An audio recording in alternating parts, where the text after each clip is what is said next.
اپنے وزراء پر اس معاملے کے اوپر اعتبار اور اعتماد کرنے کی بجائے اپنے جو بلاول بھٹو زرداری اتحادی ہیں ان کے اوپر یہ سارا وزن ڈال دیا ہے کہ وہ مولانا کو منائیں اور مولانا کو آمادہ کریں، اور اس کے بعد پھر جب وہ آمادہ ہو جائیں گے تو پھر یہ ہم پیش کریں گے، اور یہ اب پیش تبھی ہوگا جب وزیر اعظم اب واپس آئیں گے اقوام متحدہ کی جنرل اسمبلی سے خطاب کے لیے روانہ ہو رہے ہیں، اسی ہفتے میں ان کی روانگی ہے، تو وہ جب واپس آئیں گے تو پھر یہ پیش رفت ہوگی، اور کہا جا رہا ہے کہ اکتوبر میں، کیونکہ مولانا کے جو 13 ووٹ ہیں وہ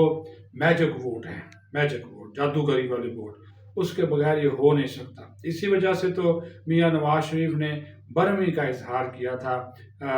دکھ کا اظہار کیا تھا، اور شہباز شریف کی کلاس لی تھی، اسد زرداری سے بھی شکوہ کیا تھا کہ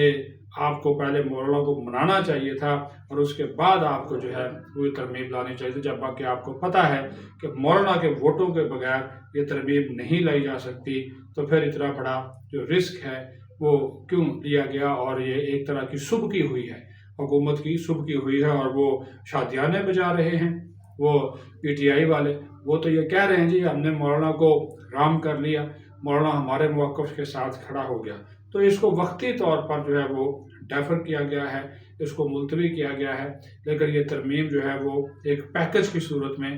وہ لے کر آئے گی، کیونکہ 54 کے قریب اس میں ترامیم ہے۔ ہاں ایک چیز کے اوپر مولانا نے ایگری کر لیا ہے، اور اس کی چیز کے اوپر ہو سکتا ہے کہ یہ تحریک انصاف والے بھی مان جائیں، وہ ہے وفاقی آئینی عدالت، کہ وفاقی آئینی عدالت کا جو قیام ہے وہ امریکہ میں بھی ہے، یورپ میں بھی ہے، برطانیہ میں بھی ہے، جرمنی میں بھی ہے، اور بہت سے ممالک میں ہے، کہ وہ صرف آئینی معاملات دیکھتے ہیں، باقی جو فوجداری، سول، دیوانی مقدمات جو ہیں وہ دیگر عدالتیں سنتی ہیں۔ پاکستان میں اس وقت جو چھوٹی بڑی عدالتوں کے اوپر جو کیسز کا دباؤ ہے وہ آپ اندازہ کریں کہ 27 لاکھ کیسز ہو چکے ہیں، اور 27 لاکھ کیسز تمام عدالتوں میں نیچے سے لے کر اوپر تک وہ موجود ہیں۔ یہاں پہ سپریم کورٹ میں کیسز کی تعداد 60,000 تک پہنچ چکی ہے، تو جب ان کیسز کو آپ الگ کریں کہ آئینی معاملات سے تو یہ جلدی سنے جا سکیں گے، جلدی ان کا فیصلہ ہوگا، عوام کو جلدی انصاف ملے گا۔ تو آئینی معاملات کو دیکھنے اب تو یہاں پہ ہوتا کیا ہے، ہر جماعت حکومت کی حکومت جس جماعت کو کوئی فیصلہ پسند نہیں آتا وہ آئینی پٹیشن بنا کر کورٹ میں ڈال دیتے ہیں، اور ججز بھی اس کو پہلے لگا دیتے ہیں، کیونکہ چونکہ جی ملک کی ضرورت ہے، جی اس کا فیصلہ کرنا ضروری ہے، ملک کا نظام جام نہ ہو جائے، تو وہ پہلے اس کو لگا دیتے ہیں۔ یہ بھی ایک سلسلہ چل رہا ہے، تو وہ اب یہ جب آئینی عدالت بن جائے گی، اور یہ تجویز ہے کہ اس کا چیف جسٹس جو ہے وہ ریٹائرڈ ہو، یہ بھی ایک تجویز ہے، ریٹائر ہو چیف جسٹس، چاروں صوبوں سے پھر نمائندگی ہو، وفاقی عدالت ہے نا، تو وفاق کی 4 اکائیاں ہیں، پنجاب، سندھ، خیبر پختونخوا، بلوچستان، ایک اسلام آباد، کہ ایک چیف جسٹس ہو اور 4 صوبوں سے جج ہوں، ایک جج ہو، ٹھیک ہے۔ تو وفاقی عدالت صرف وہ جو ہے آئینی عدالت قانونی اور آئینی معاملات کو دیکھے، باقی جو کیسز ہیں وہ جو روٹین کی سپریم کورٹ ہے وہ ہے، اور یہ بھی کہا جائے گا کہ اب جو ایک جملہ ہے کہ چیف جسٹس آف پاکستان، اب اس کو کہا گیا جی chief justice of supreme court کا نام جو ہے وہ دیا جائے گا، یہ بھی تبدیلی کی جا رہی ہے۔ یہ موٹے موٹے میں پوائنٹ آپ کو اس وجہ سے بتا رہا ہوں تاکہ آپ کو اندازہ ہو کہ یہ ایک مسودہ جو بن رہا ہے اس میں کیا ہے، ابھی کوئی غلط بات تو میں نے نہیں کی، جو ابھی یہ چیز ہے تو ہے اس میں۔ اچھا، ریٹائرڈ کو اگر آپ لگائیں گے تو اب یہ کہا جا رہا ہے یہ قاضی فائز عیسیٰ یہ کیا جا رہا ہے، اس میں کسی کا نام نہیں ہے، آپ حاضر کو لگا لیں، جب یہ ایوان کے اندر آئے گی اس میں مزید ترامیم ہو سکتی ہیں، یہ نہیں ہے، یہ ایک حکومتی تجویز ہے کہ ایک ریٹائرڈ ہائی کورٹ کا ہو یا سپریم کورٹ کا ہو، اس کو وفاقی آئینی عدالت کا چیف جسٹس جو ہے وہ لگا دیا جائے، یہ ایک تجویز ہے۔ آپ بعد میں اس کو حاضر سرور سے، اور اس سے مولانا ایگری کر گئے ہیں، اور اس سے جو ہے وہ پی ٹی آئی بھی جو ہے وہ ایگری، اس سے کافی حد تک جو ہے وہ اس سے متفق جو ہے وہ نظر آتے ہیں۔ اب دیکھتے ہیں کہ وہ اس چیز کو آگے کس طرح جو ہے وہ لے کر جو ہے وہ چلتے۔ پھر جو جوڈیشل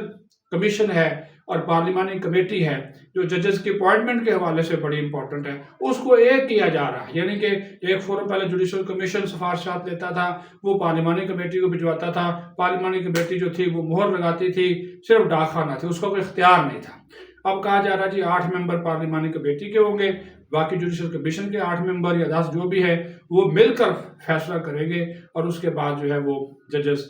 کی جائے گی۔ اور پھر یہ بھی تجویز ہے کہ جو چیف جسٹس ہے وہ ایک پینل سے لگایا جائے، پینل جس طرح آرمی چیف کا پینل ہوتا ہے یا نیول چیف کا اور ایئر چیف کا، تو 4-5 نام جاتے ہیں جرنیلوں کے، تو ایک نام منتخب کر وہی طریقہ کار ہے کہ اس میں جو ہے وہ 4-5 سینئر موسٹ ججز کا پینل جائے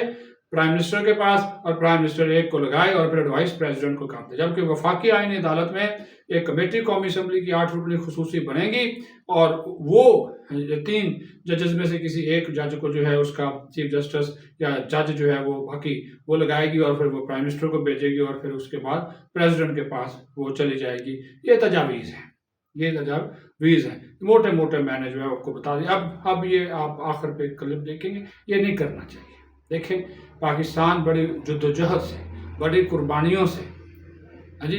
یہ حاصل ہوا ہے، اور آپ جو ہے وہ شروع ہو جاتے ہیں۔